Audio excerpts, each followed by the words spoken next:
Jangan lupa untuk klik tombol subscribe dan tombol loncengnya untuk mengetahui info-info yang menarik selanjutnya dari kami.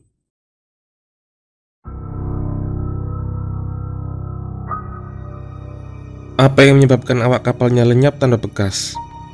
Adakah sesuatu yang mengherankan mengenai kapal layar bertiang dua yang meluncur miring pada satu sisinya, menembus gulungan ombak lautan Atlantik itu? Ada sesuatu yang tidak beres dengan kapal itu, tetapi semula tidak mudah untuk mengetahui di mana letak keganjilannya. Awak kapal jenis Brigantine de Gratia telah memperhatikan cara berlayar kapal yang ganjil itu sejak ia nampak sebagai titik di cakrawala. Kapal de Gratia makin mendekatinya, dan pada petang hari, Kapten David Morehouse mulai berlayar sejajar dengan kapal Marie Celeste untuk mempelajari bentuknya melalui teleskop. Kapal tersebut adalah sebuah Brigantine dengan layar persegi seperti kapalnya sendiri, tetapi kapal itu hanya menggunakan dua layar. Layar lainnya digulung atau bergantungan dalam keadaan robek-robek. Kapal itu terombang-ambing ke kiri dan ke kanan oleh tiupan angin yang tidak begitu keras, seolah-olah pemegang kemudinya sedang mabuk. Tetapi sekarang Kapten Morehouse mengerti mengapa kapal itu tidak berlayar lurus dan tenang. Sebab setelah de Gratia lebih mendekat lagi, ia melihat bahwa tidak ada orang yang memegang kemudi. Tidak seorang pun yang nampak di atas dek. Bahkan pada kapal itu tidak kelihatan tanda-tanda kehidupan sedikit pun. Morehouse memerintahkan supaya dikirimkan tanda-tanda sinyal, tetapi tidak ada tanggapan dari kapal hantu itu. Ia memerintahkan supaya diturunkan perahu dan 3 orang mendayung menuju ke arah kapal tersebut. Pada waktu mereka sudah dekat pada kapal itu, mereka berteriak, "Brig ahoy! Brig ahoy!" Namun tak ada jawaban. Mereka membelokkan perahu mengelilingi bagian belakang kapal tersebut dan memperhatikan dengan tajam nama yang dituliskan di situ. Tulisan itu berbunyi, Marie Celeste, New York. Paling akhir, Marie Celeste itu terlihat sebelumnya, yaitu sebulan yang lalu, ketika pada tanggal 4 November 1872 berlayar dari New York ke Genoa, membawa muatan 1.700 tong alkohol yang belum dimurnikan.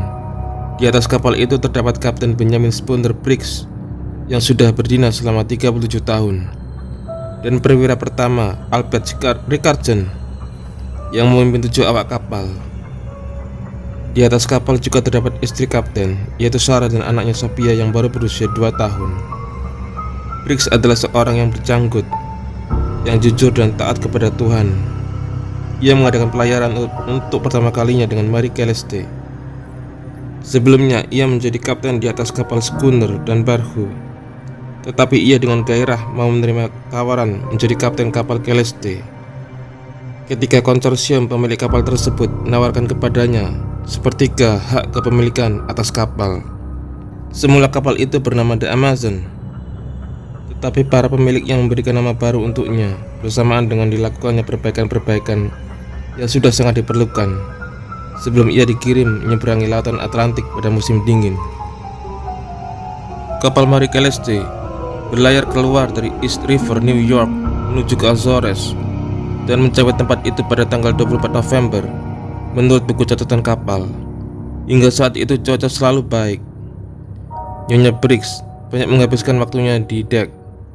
Pada malam harinya, ia sibuk dengan mesin jahitnya atau bermain dengan melodeonnya yang dibawanya serta atas izin suaminya. Tetapi begitu melewati Azores, cuaca berubah menjadi buruk. Angin ribut yang agak keras bertiup, tetapi hal tersebut hanya merupakan perkara kecil bagi seorang kapten yang berpengalaman. Briggs memerintahkan supaya sebuah layar digulung. Tak terjadi suatu kepanikan, dan dalam buku harian kapal hanya dijumpai fakta-fakta kering semata. Esok harinya adalah tanggal 25 November, dan pada pagi itu posisi kapal dicatat. Itulah catatan terakhir mengenai kapal tersebut. 10 hari kemudian, perahu dari de Gratia berada di samping Marie Celeste. Perwira pertama Oliver DeVeau dan perwira kedua John Wright naik ke atas kapal, meninggalkan orang yang ketiga untuk menjaga perahu. DeVeau dan Wright memeriksa kapal dan apa yang mereka lihat menjadikan mereka sangat terheran-heran. Tali temali kapal bergantungan dipermainkan angin. Kemudi kapal berputar-putar tanpa suara. Air keluar masuk melalui pintu dapur. Sebuah kompas rusak terhempas di atas dek, dan perahu tak lagi berada di tempatnya. Tetapi di bawah dek keadaan sangat berbeda. Semua nampak rapi, kecuali di situ tak dijumpai seorang pun. Dalam kamar Kapten Melodion, Nyonya Briggs yang terbuat dari kayu mawar dengan lembaran musik di atasnya masih ada di situ. Mesin jahit terletak di atas sebuah meja, dan barang-barang mainan si kecil Sophia tersimpan rapi. Di dalam kamar awak kapal, pemandangan pun sama rapinya. Cucian digantungkan pada tali, dan pakaian terletak di atas tempat tidur dalam keadaan kering dan terlipat. Di dapur nampaknya telah disiapkan sarapan, sekalipun hanya separuhnya saja yang telah dimakan. Deville dan Wright kembali ke perahu untuk melaporkan apa yang mereka lihat kepada Morehouse. Ia mengemukakan kemungkinan bahwa Mary Celeste telah ditinggalkan pada waktu terjadi angin ribut. Tetapi ia sendiri bertanya-tanya mengapa ada botol yang berisi obat batuk yang sama sekali tidak tumpah di samping piring dan barang-barang hiasan yang tetap utuh di dalam kamar kapten. Morehouse bertanya apakah tidak mungkin telah terjadi pemberontakan para awak kapal. Tetapi di kapal tak ada tanda-tanda terjadinya perkelahian. Seandainya benar telah terjadi pemberontakan, mengapa para pemberontak harus membawa serta para korbannya? Atau mungkinkah kapal itu bocor? Devia membenarkan bahwa di kapal bagian bawah terdapat air setinggi 3 kaki dan bahwa ada alat pengukur kedalaman di atas dek. Tetapi air setinggi 3 kaki di bagian bawah kapal adalah normal untuk kapal kayu tua yang telah berlayar selama 10 hari. Lagi pula, air setinggi 3 kaki itu tidak mudah sekali untuk dikeluarkan dengan pompa. Morehouse memutuskan untuk menyimpan dahulu pertanyaan-pertanyaan yang tak kunjung dapat dijawab itu, dan memusatkan pikirannya pada hal-hal yang lebih penting. Misalnya, upah yang bisa didapat kalau ia berhasil menyelamatkan kapal tersebut. Kapten itu menyuruh beberapa awak kapalnya kembali ke atas Mary Celeste, dan dalam beberapa jam, air di bagian bawah kapal tersebut telah dipompa habis. Menjelang hari berikutnya, tali temali kapal telah selesai diperbaiki. Morehouse hanya dapat menyerahkan 3 dari 7 orangnya melabuhkan Mary Celeste. Dipilihnya Deville dan pelaut Augustus Anderson serta pelaut Charles Lund untuk menjalankan tugas ini. Dengan kemahiran berlayar yang luar biasa, ketiga orang itu telah melayarkan Mary Celeste sejauh 600 mil ke arah pelabuhan pertama yang disinggahinya, yakni Gibraltar, tempat Dei Gratia menunggu. Para pembesar Inggris menahan kapal Mary Celeste dan memerintahkan supaya diadakan penyelidikan resmi. Morehouse, Deville, dan orang-orangnya ditanya secara teliti. Katanya sebuah pedang yang berbekas darah telah ditemukan di bawah tempat tidur Kapten Briggs, dan dianggap merupakan bukti tentang adanya tindakan-tindakan yang tidak beres. Pedang itu lalu diteliti dan terbukti bekas tersebut bukan bekas darah. 9 tong alkohol kosong dan satu lagi telah dibuka dengan paksa, yang menimbulkan kecurigaan bahwa awak kapal telah mabuk-mabukan. Via dengan sabar menjelaskan kepada para penyelidik bahwa di bawah dek keadaannya rapi. Mungkinkah Briggs pada saat terjadi angin ribut menjadi sangat takut dan memerintahkan supaya perahu diturunkan dari kapal? Ini pun kecil kemungkinannya, karena keadaan di dalam kamar kapten benar-benar rapi. Meja tempat ia sarapan seperti layaknya meja seorang tuan yang terhormat. Kapten itu telah memotong bagian atas telur rebusnya dan dibiarkan tak termakan di atas piringnya.